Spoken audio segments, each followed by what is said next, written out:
삼성전자, SK하이닉스 실적과 하반기 반등 키워드 알아보겠습니다. 네, 삼성전자와 SK하이닉스 일단 2분기 실적 발표 모두 완료된 상태입니다. 일단 두 기업 모두 2분기에 적자가 나왔지만 이번에 적자 규모를 예상보다 축소했다는 점에서 이제 반도체의 바닥 업황이다라는 이야기들이 나오고 있는데요. 먼저 실적부터 함께 확인해 볼까요? 네, SK하이닉스가 먼저 실적을 발표했습니다. SK하이닉스 2분기 매출이 7조 3,059억 원으로 집계가 되면서 작년 동기 대비 47.1% 정도 감소했고요. 영업 손실은 2조 8,821억 원을 기록했고요. 결국에는 1분기랑 2분기 다 합쳐가지고 상반기에만 6조 원가량의 적자가 쌓였지만요. 그래도 1분기에 비해서 매출이 한 44% 정도 증가했고요. 적자폭은 15% 줄었다라는 점에서 어느 정도 이 메모리 반도체 시장에 대한 회복 가능성이 제기가 되고 있습니다. 이번에 SK하이닉스 적자폭이 줄어들었다라고 말씀을 드렸는데 어떤 이유에서 적자가 줄어들었을까요? 당연히 이제 챗 GPT, AI 열풍 덕분이었던 것 같은데요. 지금 SK하이닉스의 고성능 반도체 HBM의 수요가 늘어나면서 글로벌 시장 점유율도 상당히 많이 높아졌습니다. 네. 비록 지금 컴퓨터라던가 또 스마트폰 이런 쪽에서는 좀 약세를 보이면서 일반적인 디램의 가격들은 떨어진 바가 있지만요. 그래도 고가 반도체를 중심으로 제품 판매가 늘어나면서 평균 판매 단가가 높아져서 그래도 2분기에는 적자폭을 어느 정도 줄일 수가 있었습니다. 여기에 작년부터 이제 구형 제품이라던가 잘 안 팔리는 제품에 대해서는 감산도 함께 진행이 되면서 네. 이런 부분들도 비용 절감에 상당히 많은 영향을 줬고요.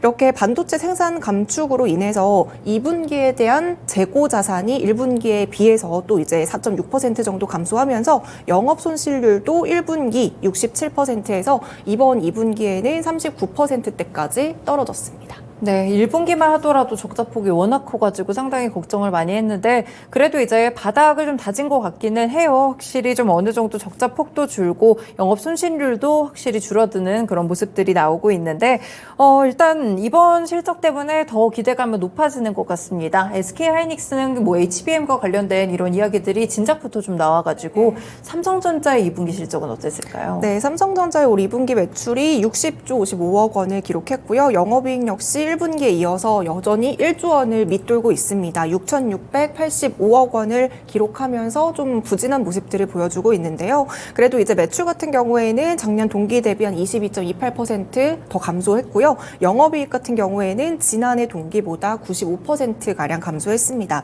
특히 마찬가지로 뭐 반도체 한파라던가 컴퓨터라던가 스마트폰 기기들의 수요가 줄어들면서 이 DS 부분의 실적 손실이 굉장히 컸거든요. 이 DS 부분 같은 경우에는 알고 계시는 것처럼 지금 삼성전자의 영업이익이 한 60에서 70%를 차지하고 있지만 이쪽에서 좀 타격을 받으면서 이번 2분기에만 DS 부분에서 4조 3,600억 원가량의 영업 적자를 냈고요. 그러면서 이번 삼성전자 영업이익에도 좀 타격을 주는 모습들을 보여주고 있습니다. 그래도 삼성전자 같은 경우에도 SK하이닉스와 마찬가지로 이제 DDR5나 또 인공지능용 반도체 수요가 늘어나면서 1분기보다는 적자폭이 줄어들었다라는 점을 우리가 좀 체크해 보면 좋을 것 같고요. 삼전 역시 이번에 실적을 통해서 그래도 이제 반도체에 대한 바닥을 어느 정도 확인하고 하반기에는 감산 효과까지 플러스가 된다면 이제부터는 하반기부터 어느 정도 실적이 다시 본격화될 것이다라고 전망이 되고 있습니다. 네, 일단 하반기 실적을 조금 더 확인을 해봐야 될 것 같은데요. 일단 뭐 아주 만족스럽다고 볼 수는 없겠지만 전반적으로 좀 상황이 나아지고 있는 것은 확실한 것 같습니다. 여러 이제 반도체 업체들을 봤을 때 설비 투자들을 많이 좀 줄여가고 네. 있는 상황 속에서 그래도 삼성전자는 투자를 계속해 나가더라고요. 네, 맞아요. 그 SK하이닉스라던가 마이크론이라던가 뭐 인텔, TSMC 모두 지금 설비 투자를 줄이면서 비용 절감을 하고 있는 모습들을 보여주고 있지만요. 그래도 이제 삼성전자 같은 경우에는 대규모 투자를 계속해서 늘려가는 모습들을 보여주고 있거든요. 지금 1분기에만 6조 5,800억 원 수준의 R&D, 연구개발 쪽 투자를 진행을 했고요. 네. 2분기에도 영업이익보다 지금 10배가 넘는 규모의 7조 2천억 원의 최대 규모를 투자를 이어나가겠다라고 지금 발표를 한 상황입니다. R&D뿐만이 아니라 또 시설 투자에서도 굉장히 힘을 주고 있는 모습들을 보이고 있는데요. 지금 시설 투자에도 14조 5천억 원을 투입하면서 기술 초격차를 줄이기 위해서 또 속도를 내는 모습들도 함께 보여주고 있습니다. 이렇게 적자폭도 어느 정도 감소가 되고 있고 또 계속해서 최대 규모로 투자를 진행을 하고 있는 만큼 증권가에서도 삼성전자의 이제 목표 주가를 계속 계속해서 올리는 모습들을 보여주고 있거든요. 실적 발표 이후에 대부분의 증권사에서 삼성전자의 목표 주가를 올렸는데요. 뭐 하나증권이라던가 교보증권, 메리츠증권, 한투 대부분의 증권사들이 지금 평균적으로 삼성전자의 목표 주가를 94,000원대까지 올려잡고 있는 상황입니다. 지금이 한 7만 원대 정도 되니까요. 한 20% 맞아요. 정도 추가적인 상승 여력이 있다고 보고 있는 것 같습니다. 사실 뭐 메모리 업체들이 계속 감산 이야기는 많이 앞에서 1분기 때 꺼내가지고요. 이 효과가 하반기로 갈수록 더욱더 극대화돼서 나타날 것 같기는 한데 이번에도 추가적인 감산 계획이 나왔다고요. 네, 맞습니다. 삼성전자랑 SK하이닉스 이제 모두 또 하반기에 메모리 반도체 추가적으로 감산하겠다라고 발표를 했습니다. 지금 D램 같은 경우에는요, 그래도 출하량이 계속해서 증가하고 있는 모습들을 보여주고 있지만 아직 낸드 쪽에 대해서는 재고 감소가 좀 뚜렷하게 보여지는 네. 추세가 아니거든요. 맞아요. 그렇기 때문에 지금 목표를 낸드 쪽으로 잡고 하반기에 낸드 쪽 감산을 조금 더 이어나가겠다라고 발표를 한 상황입니다. 그래서 삼성전자에서는 아직 뭐 구체적으로 폭의 감소를 뭐 얘기를 하진 않았지만 좀 대규모로 낸드를 감산하겠다라고 이야기를 한 상황이고요. SK하이닉스도 지금보다 한 5에서 10% 정도 추가로 감산하겠다라고 예고를 한 상황입니다. 이제 감산을 하게 되면 이 감산에 대한 효과가 보통 한 6개월 정도가 걸리기 때문에요. 내년 4분기 이후 그리고 이제 그때부터 내년 4분기 이후부터는 이제 두 회사 모두 반도체 쪽에서 영업이익이 다시 회복할 것이다라고 보여지고 있습니다. 네, 일단 적자가 나는 사업부에서 어떻게든 적자를 좀 만회하려고 일단 시점의 차이는 좀 있겠지만 앞으로 좀 이렇게 감산 효과들이 점차 나타날 것으로 보이는데요.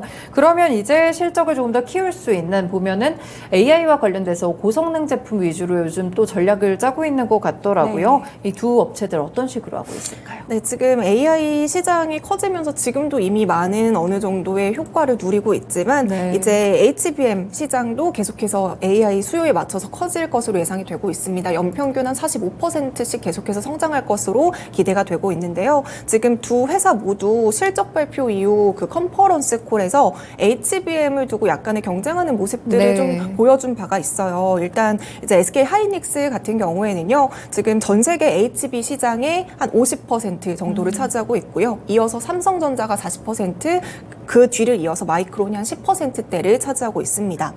SK하이닉스가 그 엔비디아 H100 GPU에 들어가는 4세대 HBM 그걸 양산을 하면서 빠르게 점유율을 늘려나간 것으로 보이고 있고요. 네. 아직까지는 그래도 시장에서의 평가는 삼성전자보다는 SK하이닉스가 조금 더 점유율이 높고 앞서 나가고 있다라고 평가를 하고 있는 상황입니다. 네. 내년 3반기에는 이제 5세대 HBM까지 양산을 하겠다라고 발표를 한 상황이고요. 지금 들리는 이야기로는 이제 엔비디아가 고객사잖아요. 근데 이제 엔비디아랑 AMD에서 SK하이닉스에게 아직 양산이 되지 않은 차세대 HBM을 좀 빠르게 공급을 해줄 수 없겠느냐. 빠르게 해준다면 프리미엄 가격을 지불해서라도 네네. 구매할 의향이 있다라고까지 말을 한 상황이거든요. 그래서 지금 SK하이닉스 쪽이 아직까지는 시장에서는 조금 더 우위를 점하고 있다라고 보고 있고요. 삼성전자 같은 경우에도 이제 이번 컨퍼런스 콜에서 하반기 추가 수주에 대한 그런 물량을 위해서 HBM 증설을 하겠다라고 이야기를 했고요. 그 생산 물량을 2배 이상 늘리겠다라고 발표를 하면서 네. 어느 정도 공격적으로 생산 능력을 키우겠다라는 것을 예고한 상황입니다. 더불어서 이제 HBM에 대한 경쟁력 강화를 위해 가지고 지금 삼성전자가 양산하고 있는 HBM3에 대해서는 NCF 기술을 적용하고 있다라는 얘기까지 이번 실적 컨퍼런스 콜에서 발표를 한 상황입니다. NCF라는 기술은 좀 처음 들어보는데 어떤 걸까요? 우리가 이제 HBM을 살펴보면요. HBM이라는 그 칩이 그 D램을 12개를 계속 이렇게 네. 수직으로 쌓아가지고 만든 제품이거든요. 근데 이제 D램을 계속해서 쌓게 되면 용량이 커지게 되고 데이터 속도가 빨라진다라는 그렇죠. 장점이 있습니다. 하지만 이 HBM의 높이는요. 이 GPU의 높이보다 높을 수가 없어요. 이 규격이 있기 때문에. 네. 그렇기 때문에 이 높이를 유지한 채 D램을 계속해서 쌓기 위해서는 결국에는 D램을 얇게 제작을 그러네요. 해야 된다라는 네. 특징이 있잖아요. 하지만 이 두께가 얇은 상태에서 D램을 계속해서 12개를 쌓다 보면 맨 아래에 있던 D램의 그 무게가 집중이 되기 때문에 웨이퍼가 휘어지는 현상이 네. 발생을 하게 됩니다. 이 웨이퍼가 휘어지게 되면 결국에는 그 HBM은 불량품이라는 거거든요. 그렇기 때문에 이 HBM의 경쟁력은 더 많은 용량을 메모리를 넣기 위해서 많이 쌓아야 되기 때문에 이 적층 기술에 대한 경쟁력이 굉장히 필수적이다라고 이야기를 할 수가 있습니다. 지금 SK 하이닉스의 경우에는요, 지금 이 휘어짐 현상을 예방하기 위해서 칩을 쌓을 때마다 그 칩 사이에다가 얇은 패드를 가접착해가지고 휘어짐을 예방을 하고 있는 네네. 상황이거든요. 근데 이게 지금 12단까지는 괜찮지만 앞으로 이 단수가 조금 더 늘어나게 되면 16단까지 버틸 수 있을지는 아직까지는 조금 더 미지수인 상황이고요. 이번에 삼성전자가 컨퍼런스 콜에서 발표했던 이제 NCF 기술이라는 것은 논 커넥티브 필름이라는 소재를 사용했다라는 기술이거든요. 역시나 마찬가지로 D램을 쌓을 때마다 그 필름 형태의 소재를 좀 깔면서 칩을 부착을 하게 되는데요. 네. 이 필름이 하는 역할이 칩의 간극을 좀 줄여주고 서버 향상을 좀 특화시킬 수 있도록 그 7마이크로 기술이 적용이 됐다라고 해요. 그래서 삼성전자 같은 경우에도 12단까지는 이 칩을 통해서 어느 정도 휘어짐을 예방을 할 수 있다라는 경쟁력을 이야기를 한 상황이고요. 지금 HBM 높이가 높아지면 높아질수록 발열 제어가 좀 어려워진다라는 단점이 있거든요. 네. 하지만 이 삼성전자에서 독자적으로 개발한 NCF 기술 같은 경우에는 열 관리도 효율적이다라고 이번 컨퍼런스 콜에서 이야기를 하고 있는 상황입니다. 지금 현존하고 있는 그 HBM 중에서 최고 용량이 12단까지거든요. 이 12단 다음으로 이제 16단이 될 텐데 SK 하이닉스와 삼성전자 이 두 기업들이 칩 휘어짐을 어떻게 제어하느냐에 따라서 HBM의 기술력이라던가 경쟁력을 끌어올리는 요인이 될 것 같습니다.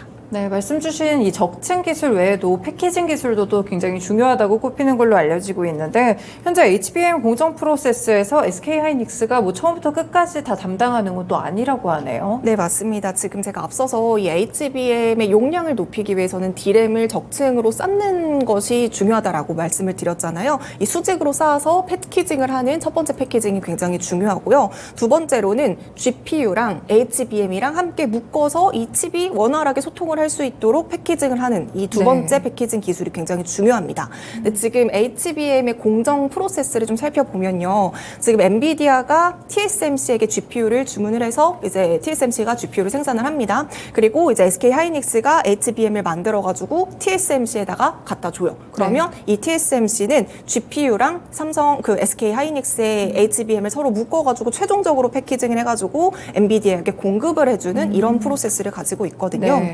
지금 AI 반도체 시장 시대에서는 D램이랑 GPU를 함께 잘 패키징 해가지고 동작을 시켜야 되는 이 패키징의 중요성이 굉장히 커지고 있습니다. 이 패키징 공정을 어떻게 하느냐에 따라서 반도체의 성능이 달라지기도 하는데요. 지금 HBM의 생산 단가가 다른 D램이라던가 이런 거에 비해서 조금 더 높다라는 단점이 있어요.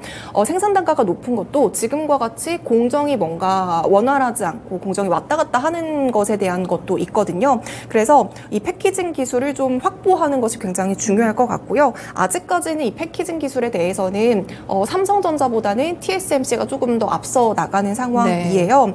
그래서 최근에 이제 TSMC 같은 경우에는 이 패키징에 대한 수요가 너무 많다 보니까 이 캐파가 부족해가지고 앞으로 이 용량을 내년에 2배까지 늘려서 생산할 것이다라고 발표를 한 상황입니다. 지금 고객사 입장에서도 이 패키징을 한 곳에서 다 해버리면 굉장히 비용도 절감되고 업무 효율도 높아지기 때문에 그렇죠. 이런 패키징 기술들이 굉장히 중요해질 것 같은데요. 그래서 지금 삼성전자에서도 이 패키징과 관련한 투자와 증설을 하겠다라고 발표를 한 상황이고요.